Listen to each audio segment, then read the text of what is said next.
setelah Nabi SAW, ya, setelah Nabi. Tapi menggunakan istilah khalifah, Allah yang menggunakan.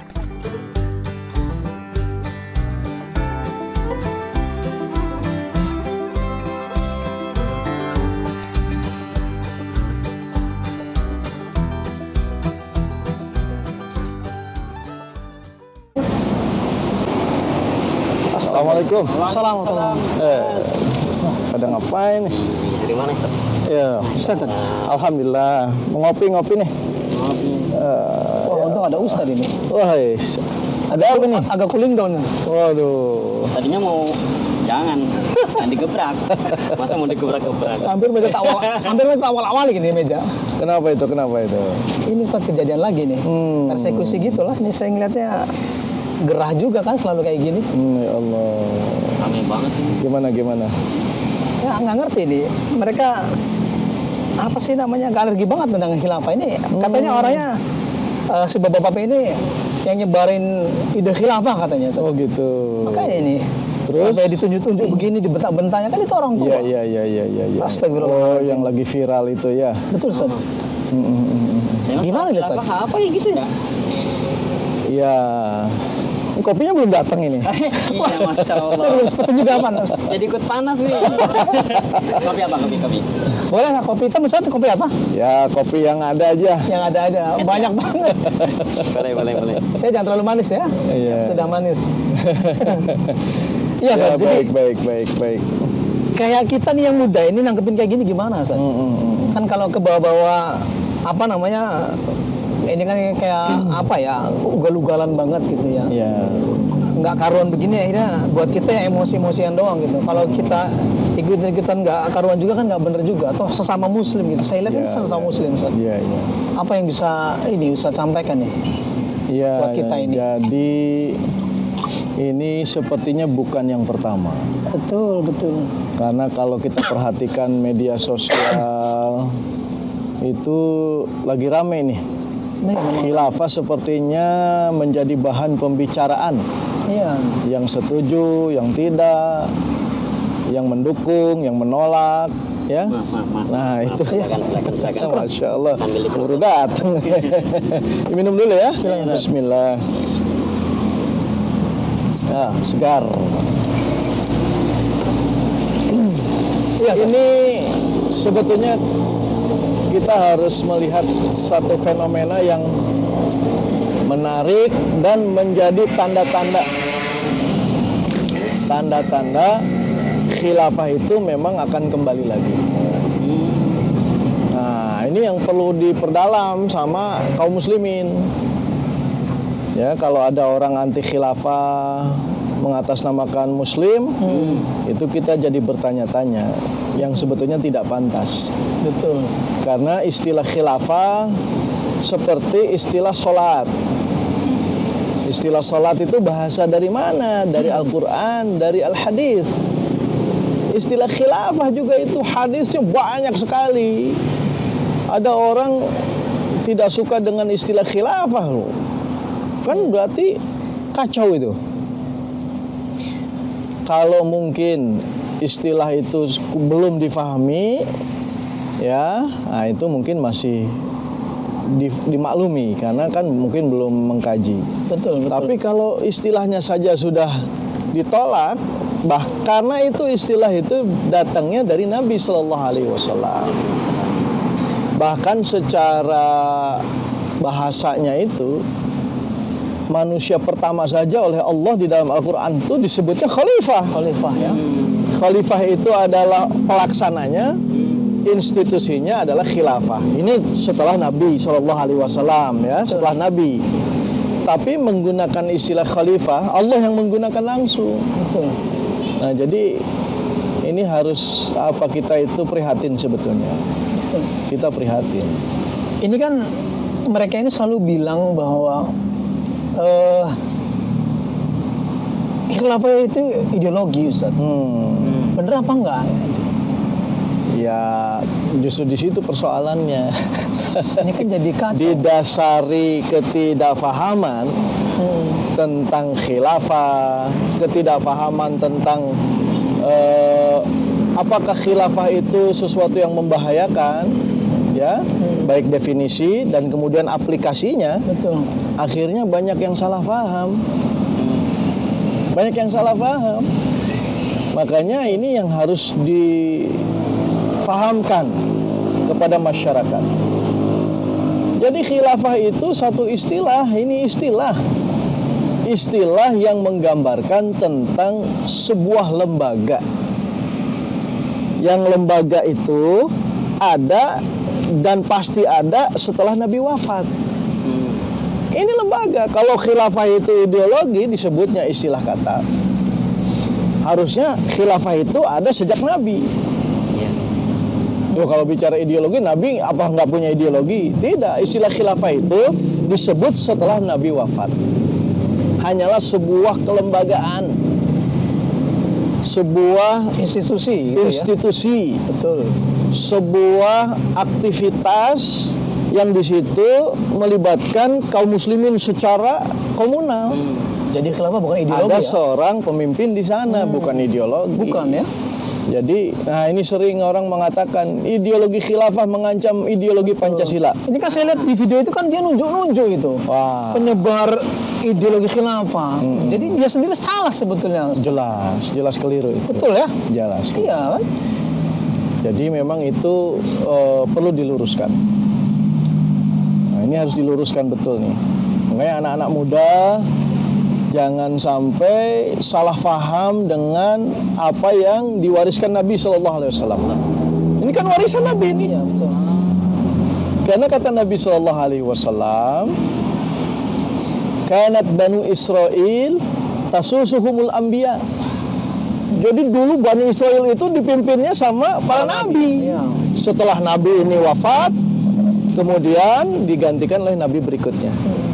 Tapi innahu la nabiyya ba'di. Kalau Nabi Shallallahu Alaihi Wasallam itu tidak ada nabi setelah Nabi Muhammad. Iya betul. Loh, kalau begitu tugas dakwah ini siapa yang melanjutkan? Kata Nabi Shallallahu Alaihi Wasallam, maka nanti akan ada apa itu istilahnya?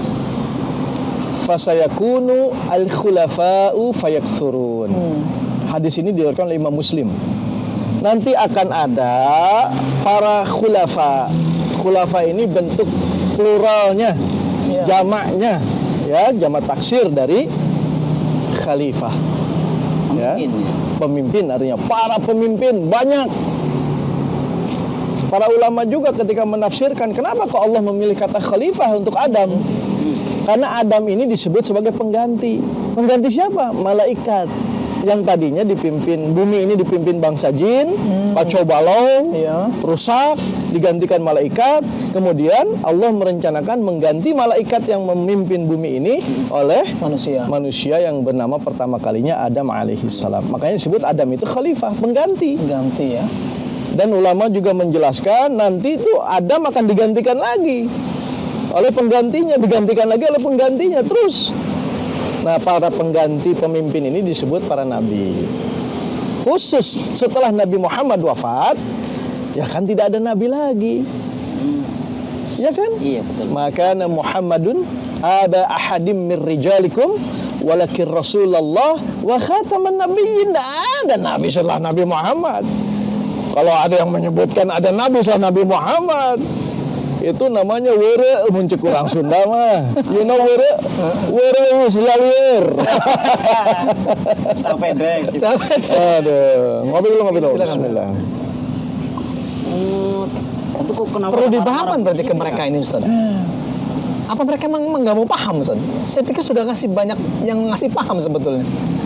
Nah itu nanti ada banyak panjang kali lebar kali tinggi itu ya. Jadi kenapa kok orang Islam tuh sebetulnya juga kayak orang Islam, kok ada orang Islam nggak sholat. Banyak itu kan sholat, ceramah tentang sholat itu banyak sekali di mana-mana. Wah itu sehari bahkan lebih dari minum obat. Obat paling banyak 4 kali 4 kali. Tapi orang banyak nggak sholat. Orang Islam ngaku Islam nggak sholat. Iya banyak dan gampang aja. Nah ini sholat yang sebetulnya semua orang memahami itu, termasuk khilafah. Kok ada orang nggak paham khilafah padahal udah banyak apa itu dakwah tentang khilafah. Betul. Ya sama begitu. Ada orang yang menganggap ya kadang belum terpanggil, kadang kan ada pengaruh-pengaruh yang lainnya juga, opini-opini yang dari kalangan yang anti khilafah. Orang yang anti khilafah itu udah anti syariah sekaligus anti sejarah. Iya betul. Ya ini sekali lagi ini ya termasuk kalangan wereisme namanya. Orang-orang yang nggak sehat sebetulnya ya. Ngomong-ngomong, antum tahu khilafah nggak tukang kopi nih? Ya, tukang kopi mesti ngerti nih. Tahu khilafah nggak? Tahu. Ya, antum harus kasih tahu nih ke orang-orang ini. Kan zaman udah maju. Betul. Ya itu yang tadi sampean bilang Jawa khilafah itu udah banyak banget. Nah saya kalau lihat Facebook bukan lewat Facebook ya khilafah semua. Nah khilafah itu setahu saya kalau lihat di Facebook itu ya itu katanya sih buat nerapin hukum-hukum Islam. Iya, Betul hukum nggak sih Allah. Tan? Ya. Iya. Tapi kalau ngelihat berita-berita kayaknya bahaya banget khilafah. Coba Nah, San. itu penting itu. Tukang kopi aja tahu khilafah. Jadi- Masa saya ingat nih orang kan gagah-gagah ya berseragam ya kan? Pendidikannya tinggi. Saya lihat Katanya begitu. orang DPR. Betul. Masa sulit banget menerima pemahaman itu gitu?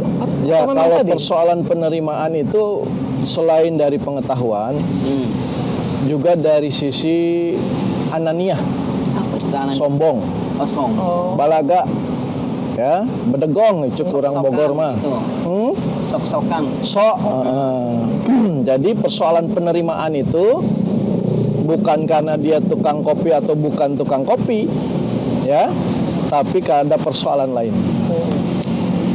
Jadi ketika Allah memerintahkan iblis, ya, wa idh qulna lil malaikati isjudu li adama fasajadu illa iblis.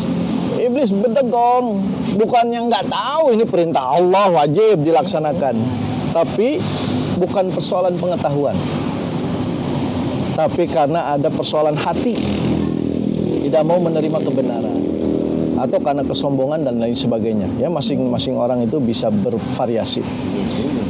Jadi kalau dari sisi khilafah itu ada satu yang tadi sempat kita obrolin atau kemarin ya.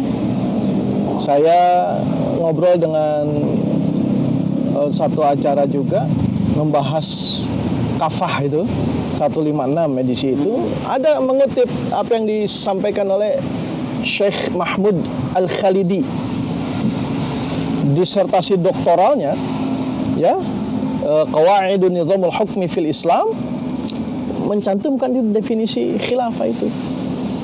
Dan ini sudah diterima oleh Syekh Al-Azhar. Artinya secara keilmuan berdasarkan penelaahan terhadap dalil-dalil syara, hadis, Quran dan seterusnya, pengalaman sahabat menerapkan khilafah, akhirnya Syekh Mahmud Al-Khalidi itu mendefinisikan bahwa khilafah itu kepemimpinan umum bagi kaum muslimin di dunia dalam rangka menerapkan hukum Islam dan dakwah Islam. Jadi itu sudah clear sebetulnya. Jadi adanya khilafah, hukum Islam diterapkan, dakwah Islam ke seluruh penjuru bumi berjalan. Rahmatan lil alamin. Rahmatan lil alamin itu bisa terrealisasi dengan adanya khilafah. Nggak ada khilafah, nggak ada rahmat nanti. Secara utuh ya, secara utuh. Karena memang khilafah inilah yang diwariskan Nabi untuk sampainya Islam ke seluruh penjuru bumi. Gitu. Keren sih. Obrolan kita berat banget di warung kopi. Warung Ada kopi Ustadz ya kan? Kami minum Berat lagi, minum begini lagi. obrolannya ya. Bismillah. Tapi alhamdulillah kita banyak tercerahkan. Kita akhirnya prihatin Ustaz. Ya. Dengan kondisi saat ini kaum muslimin ini gontok-gontokan terus gitu gara-gara isu khilafah ini Ustaz. Iya kan? Yang tadi Ustaz bilang bahwa ada sebetulnya memang ya beberapa aktivis dakwah sudah banyak menyampaikan tentang khilafah ini. Tapi kok kayak semacam nggak diterima juga gitu. Tadi betul Ustaz. Ini ada, bukan masalah diterima atau tidak pemahaman, cuma kan mungkin ada kesombongan dan seterusnya. Nah, ada juga yang bilang Ustaz bahwa Indonesia ini udah khilafah. Jadi ngapain harus menawarkan ya kan, menyampaikan khilafah yang lain yang memang itu belum ketahuan itu dari mana idenya gitu Ustaz. Menurut Ustaz setuju nggak kalau Ada yang Indonesia ngomong sudah begitu, khilafah? ada? Ada. Wah, saya baru dengar itu. Indonesia ada khilafah katanya. Iya, bagus. Ya kalau Indonesia sudah Antum khilafah, tahu nggak? Presidennya khalifah. Ini kayaknya nggak tahu karena kudet. Kuping aja kerjanya dia.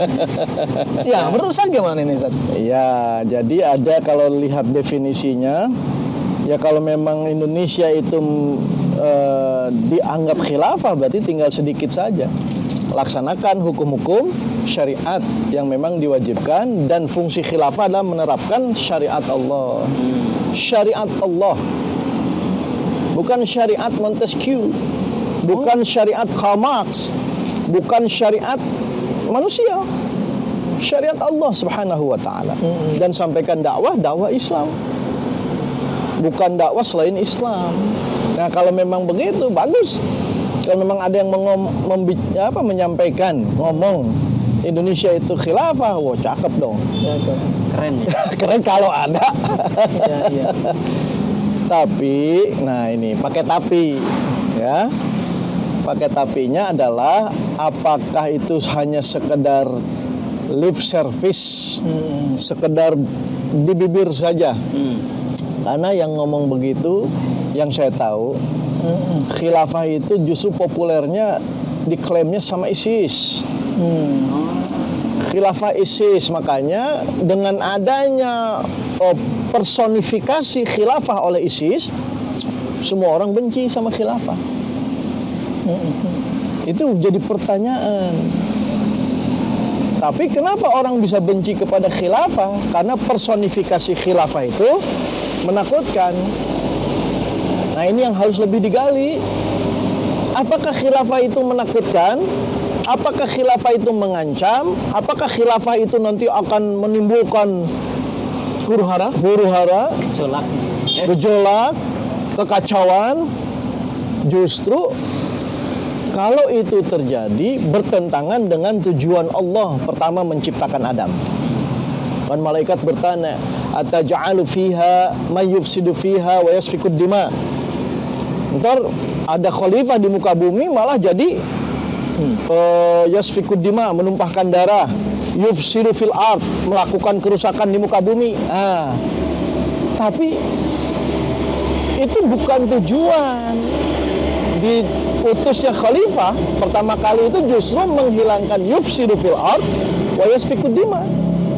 Adam itu, para ulama mufassirin, Adam itu turun ke bumi membawa hukum syariat Allah, dan syariat Allah itu difungsikan untuk membawa kebaikan, rahmat, untuk membawa kemaslahatan bagi umat manusia. Itu Adam pertama kali itu. Memang Allah menurunkan syariat untuk menjaga keseimbangan alam, keharmonisan, dan seterusnya. Balik kepada kita sekarang, konteks khilafah yang menjadi warisan Nabi Muhammad SAW, dicontohkan mengikuti langkah Nabi. Makanya kan bahasanya itu kata Nabi SAW, takunu an-nubuwatu fikum masya Allah an takun thumma yarfa'uha idza syaa yarfa'ha.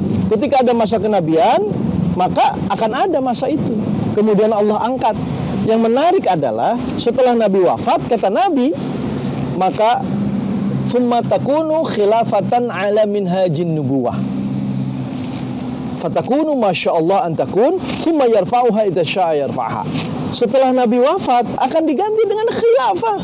Di bahasa Nabi itu khilafah ala minhajin nubuwah. Jadi khilafah yang persis bagaimana Nabi menerapkannya dari sisi kepemimpinan, pelaksanaan hukum syariat Allah Subhanahu wa taala. Dicontohkan Nabi, diikuti oleh para khalifah tadi. Apakah bisa menjadi ancaman? Ini menjadi pertanyaan gitu, tukang kopi. Mau ya? Apakah jadi ancaman Nabi? Contohnya Nabi hijrah dari Mekah ke Madinah, coba bayangkan. Tapi Nabi bukan khilafah. Tidak tepat mengatakan Nabi itu menegakkan khilafah. Loh, hadis itu menyebutkan Nabi yang nubuwah, setelah Nabi barulah khilafah. Nah, ini yang paling penting ya. Jadi jangan dikatakan Nabi itu khilafah. Salah itu. Setelah Nabi lah baru sebut khilafah. Tapi khilafah ini mencontoh Nabi. Bagaimana Nabi membentuk masyarakat Islam, yang nanti masyarakat Islam warisan Nabi ini akan dipimpin para khalifah. Nabi hijrah dari Mekah ke Madinah pada tahun 622 Masehi. Ya. 622 Masehi atau tahun ke-13 kenabian.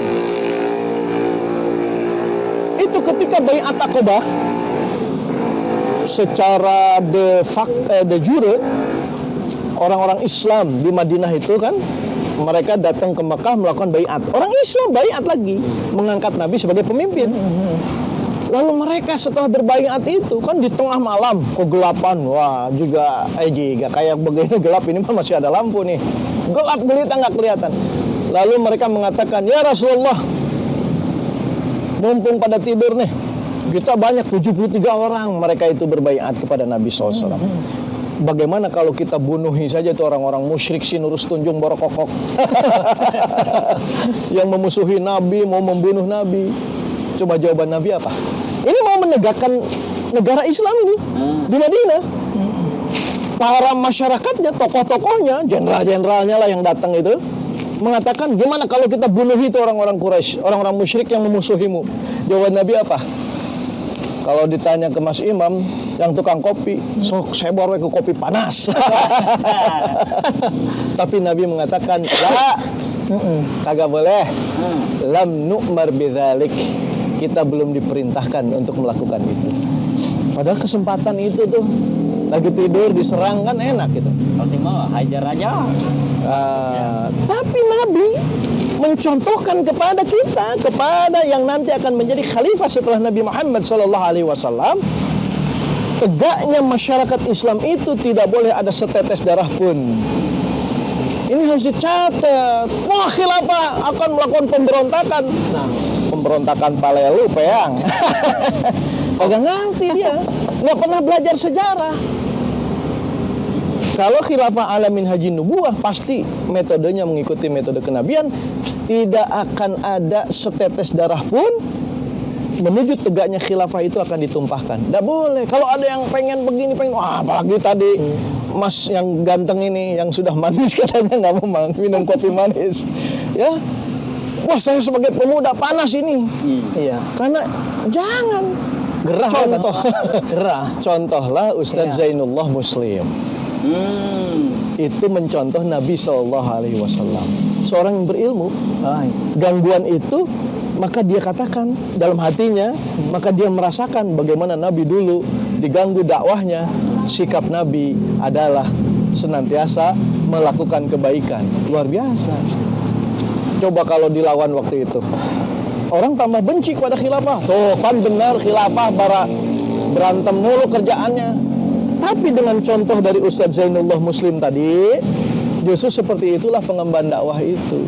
Jadi panjang obrolan kita ini. Panjang banget ini nih. Artinya semua ini fitnah, Ustaz. Oh, jelas. Iya dong. Karena Pak Ustadz ini yang di video ini, dia dituduh ya kan? Perongrong. Ya kan, karena dia menyampaikan ideologi tadi, menyebarkan ideologi khilafah tadi. Padahal tadi udah jelas sampaikan Ustaz, bahwa khilafah bukan ideologi. Betul nggak? Betul. Tapi sistem pemerintahan. Ini kan udah salah juga. Udah salah. Tapi kan ngaco nih kan. Betul. Sudahlah asal tuduh ya kan, bentak-bentak kepada orang tua. Ya kan? Udah nggak ada adabnya ini. Kita juga muda ya kan, ke bawah emosi. Saya muda. Saya nggak pantas muda ya. Iya. Masya Allah, ini makasih nih udah gabung di saya di tempatnya Mas Imam. Saya kebetulan lagi ngopi juga, Ustadz ngopi. Alhamdulillah. Jadi ya mudah-mudahan obrolan ini coba akan saya bawa Ustadz, buat teman-teman ya kan, buat teman-teman supaya nanti artinya bahwa kita jangan kebawa emosi juga. Ya. Seperti orang-orang yang ini nih berseragam so-soan begini. Jadi nanti kalau kita ada waktu bertemu lagi, saya ingin cerita bagaimana Nabi menghadapi ketika berdakwah itu, menghadapi orang-orang yang tidak suka dengan dakwah Nabi. Oke. Insya Allah kalau ada umur. Masya Allah. Ya. Keren banget. Seperti apa itu sikap Nabi dan seperti apa sikap musuh-musuh Islam, orang-orang musyrikin Quraisy itu. Nah, nanti kalau ada umur kita ketemu lagi. Amin. Ya, kalau kopinya masih ada. Ini masih jualan kopi nih. Sini. Ini mas senengin Bang Imamnya ya. Gitu ya. Mampirin terus. Biar ada pelanggan. Ustaz Afan, Saya pamit dulu ya. Oh ya, ini kebetulan ini Baik. saya ada sekarang udah hampir di warung kopi Mas Imam. ya. Lanjutkan. Silakan.